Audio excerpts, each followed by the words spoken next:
മദ്യപാനികളെ പിടിക്കാൻ KSRTC നടത്തിയ breath analyser പരിശോധനയിൽ വനിതാ കണ്ടക്ടർമാരും പെട്ടു. അവരും ഫുൾ ഫിറ്റ്. മദ്യപിച്ച് ജോലിക്കെത്തുന്ന ജീവനക്കാരെ പിടികൂടാനാണ് KSRTC ഉദ്യോഗസ്ഥർ ബ്രീത്ത് അനലൈസർ ടെസ്റ്റുമായി കോതമംഗലം ഡിപ്പോയിലെത്തിയത്. ഇന്നലെ രാവിലെ നടത്തിയ പരിശോധനയിലാണ് വനിതാ ജീവനക്കാരുൾപ്പെടെ മദ്യപിച്ചെന്ന റിസൾട്ട് ലഭിച്ചത്. പരിശോധനയ്ക്ക് ഉപകരണവുമായി എത്തിയ സംഘം ജീവനക്കാരെ ഊതിച്ചപ്പോൾ എല്ലാവരും ഫിറ്റ്. പകുതിയോളം ജീവനക്കാരെ പരിശോധിച്ച ശേഷമാണ് മെഷീൻ ഇങ്ങനെ മറിമായം കാണിച്ചു തുടങ്ങിയത്.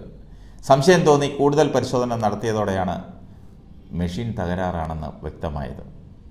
ഇതോടെ പരിശോധന ഉപേക്ഷിച്ച് സംഘം മടങ്ങി. ഡിപ്പോയിൽ ഡ്യൂട്ടിയിലുള്ള ആരും മദ്യപിച്ച് ജോലിക്കെത്തിയിരുന്നില്ല. മദ്യപിച്ച് ജോലിക്കെത്തുന്നവരുടെ എണ്ണം കൂടുന്നുവെന്ന പരാതി വ്യാപകമായതോടെയാണ് ബ്രീത്ത് അനലൈസർ ടെസ്റ്റ് നടത്താൻ KSRTC തീരുമാനിച്ചത്. കണ്ടക്ടർമാരെയും ഡ്രൈവർമാരെയുമാണ് പ്രധാനമായും പരിശോധിക്കുന്നത്. ഡ്യൂട്ടിക്കെത്തുന്ന വനിതകൾ ഒഴികെയുള്ള മുഴുവൻ ജീവനക്കാരെയും പരിശോധിച്ച് അവർ മദ്യപിച്ചിട്ടില്ലെന്ന് ഉറപ്പുവരുത്തിയിട്ട് മാത്രമേ ഡ്യൂട്ടിക്ക് നിയോഗിക്കാവൂ. ഈ പരിഷ്കാരം ഗതാഗത മന്ത്രി KB ഗണേഷ് കുമാറിൻ്റേതാണ്. ടെസ്റ്റിൽ പരാജയപ്പെട്ട നിരവധി പേർക്കെതിരെ ഇതിനകം ശിക്ഷണ നടപടികളും സ്വീകരിച്ചിട്ടുണ്ട്.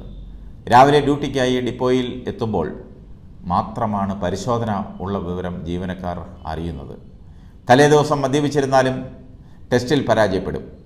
അതിനാൽ പരിശോധനയിൽ നിന്ന് രക്ഷപ്പെടാൻ ഡ്യൂട്ടിക്കെത്താത്തവരും ഡിപ്പോയിൽ എത്തിയവർ തന്നെ പരിശോധനയ്ക്ക് വിധേയരാകാതെ കടന്നു കളയുന്നവരും നിരവധിയുണ്ട്. തലസ്ഥാനത്തുൾപ്പെടെ ഇത്തരത്തിലുള്ള നിരവധി സംഭവങ്ങൾ ഉണ്ടായിട്ടുണ്ട്.